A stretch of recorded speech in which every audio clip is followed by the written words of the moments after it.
Bien, bonsoir mesdames et messieurs, bienvenue à l'ouverture de ce cycle assez particulier puisqu'il a une assez longue histoire derrière lui et une origine assez complexe qu'on va avoir l'occasion de relater ici devant vous. Je suis très heureux tout d'abord d'accueillir ici une consoeur, Natacha Laurent, qui est la déléguée générale de la Cinémathèque de Toulouse, qui est à mes côtés, et Valérie Posner, historienne du cinéma, chercheuse au CNRS, elles sont les deux, évidemment, curatrices de ce Kino Judaïka, cette vision des Juifs dans la Russie et l'Union soviétique, dont on vous présente en fait que finalement la pointe de l'iceberg par rapport à l'immensité du travail que vous avez fait.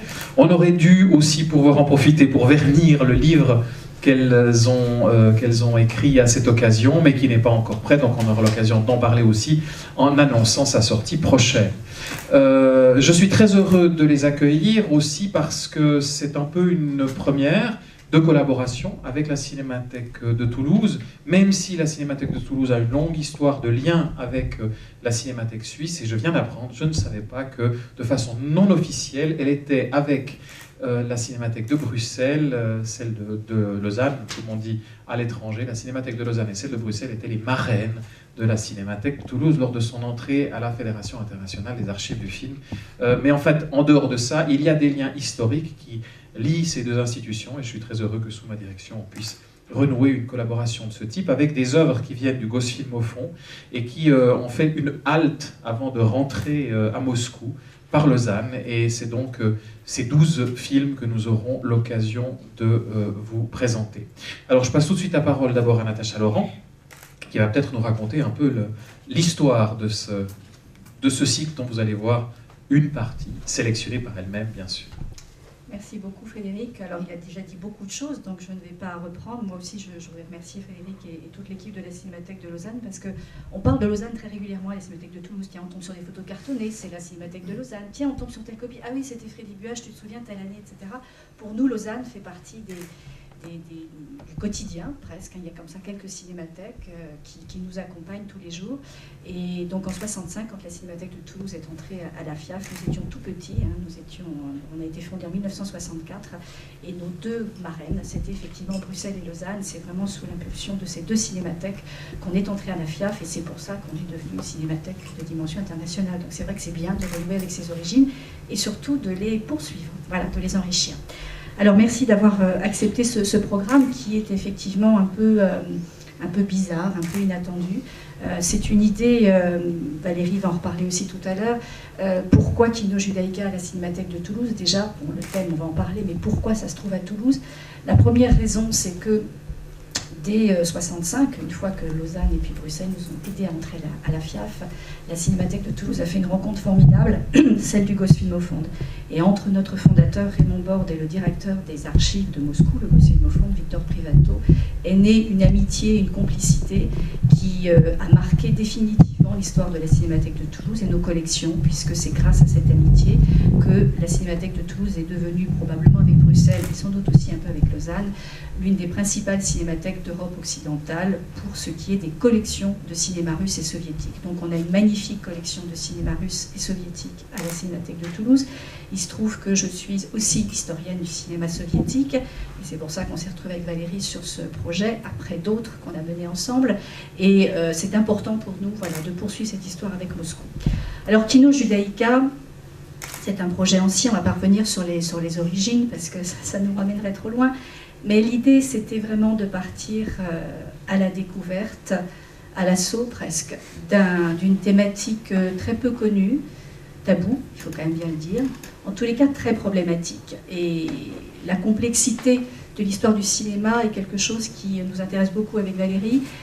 C'est un thème, on continue d'en parler, on continue de chercher des explications, parce que la question des représentations des Juifs dans le cinéma russe et soviétique pose d'énormes problèmes. Et à la fin, je lisais encore un article de Valérie tout à l'heure dans l'avion, Et à la fin, je me disais que c'est tout simplement impossible. À chaque fois, ça pose problème. Et c'est ces problèmes qui nous ont passionnés.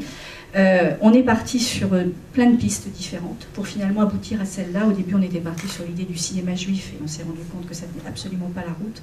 Mais ce qui nous a vraiment intéressé, c'est de chercher des films dans lesquels apparaissent des juifs, ou la thématique juive, ou la culture juive. Voilà, comment ça apparaît, et on a choisi de faire ça, de faire tomber des frontières chronologiques habituelles, c'est-à-dire 17. On a voulu ancrer ça, bien évidemment, dans la Russie tsariste, et on a voulu aller jusqu'aux années 60. Donc, embrasser une période chronologique vaste, avec des contextes politiques très différents, de l'Empire tsariste au système soviétique, voir et faire émerger ce continent, finalement, culturel, qui a été beaucoup occulté, on va dire, Valérie, occulté, nié à certains moments. Je vais laisser la parole à Valérie, parce que c'est Valérie qui, en 2008-2009, a passé de longues heures au Gosfilmofonds pour faire le tri, regarder des films que peu de gens avant elle avaient vus, puisque certains de nos collègues russes étaient très très étonnés de ce qu'elle sortait des archives. Donc un certain nombre de films qui sont présents dans la sélection que vous avez faite sont des films qui n'ont jamais été montrés en Occident avant leur programmation à Toulouse en 2009. Voilà. Je vais laisser la parole à Valérie pour présenter peut-être plus largement la problématique. Merci, bonsoir et merci de m'accueillir ici. Alors, comment est-ce que j'ai procédé, hein, quel était le critère? Parce que arriver dans les archives et dire je voudrais voir des juifs. On n'a pas ça dans le fichier. Ah, ça c'est sûr qu'on n'avait pas ça dans le fichier. Donc, en fait, je m'étais dit, bon, comment c'était venu? C'était venu parce qu'il y avait une grande programmation de films soviétiques en 2004 à Paris, où, voyant des films qu'on n'avait pas l'habitude de voir, je m'étais dit, tiens, c'est marrant, ça revient quand même drôlement souvent, ce sujet. Mais qu'est-ce que je pourrais lire sur le sujet? Est-ce qu'il y a des gens qui s'intéressent déjà à ça ou quoi? À l'époque, il n'y avait pas grand-chose. Quand j'ai repris la question, je me suis dit, ce qui m'intéresse, c'est de trouver des films dans lesquels cette thématique, ou disons, ces personnages, soient clairement identifiés comme juifs par le public de l'époque. Parce que nous, peut-être qu'on ne les voit plus comme ça, mais à l'époque, en tout cas, c'était clair que c'est l'histoire d'un juif qui.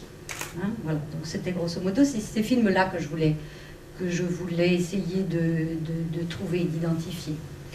Alors,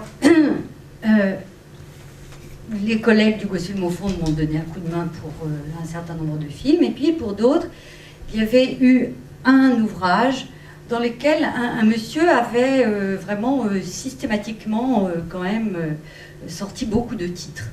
Donc je suis allée voir pour voir ce qui était conservé, ce qui n'était pas conservé, qu'est-ce qu'on pouvait voir.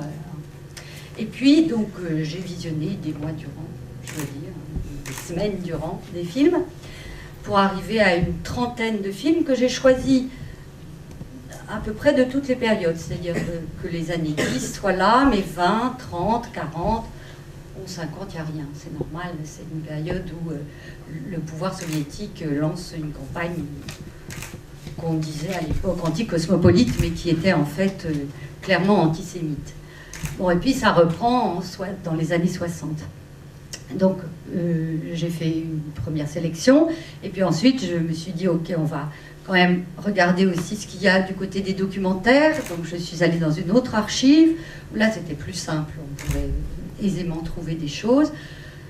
Dans les actualités aussi de l'époque, où là il y avait des choses très intéressantes.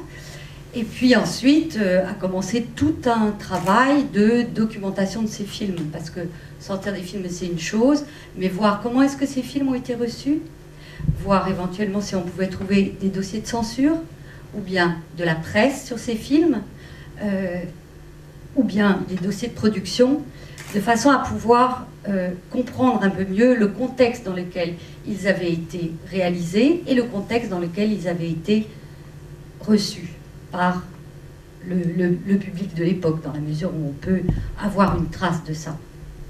Donc voilà, ça a fait une sélection assez importante. Alors ce sont des films qui ont eu des carrières très très diverses. Il y a des films qui ont eu un succès extraordinaire, comme vous avez vu, pour ceux qui ont vu Un bonheur juif, c'est un film qui a eu un extraordinaire succès à l'époque. Il y a des films qui ont été complètement interdits. Il y a des films qui ont été mis sur les écrans. Par exemple, Benya Creek, c'est un film qui a été totalement interdit, qui n'est jamais sorti. Il y a des films qui ont eu une carrière très brève, comme Le professeur Mamlock, qui a eu quelques semaines d'exploitation, puis ensuite a été retiré des écrans à cause de la signature du pacte Ribbentrop-Molotov, et qui a été remis ensuite sur les écrans à la déclaration de guerre. Ensuite, il y a eu des films qui ont eu des carrières locales seulement, c'est-à-dire qui ont pu sortir en Ukraine, mais qui ont été interdits sur le territoire de la Russie. Donc, tout ça, ce sont des cas différents qui sont représentés dans cette sélection que vous allez voir, qui a déjà commencé. Et puis, il y a des films qui ont dû, pour pouvoir sortir, être fortement remaniés après des injonctions de la censure, voire des autorités. C'est le cas du film que vous verrez demain, Frontières. Voilà.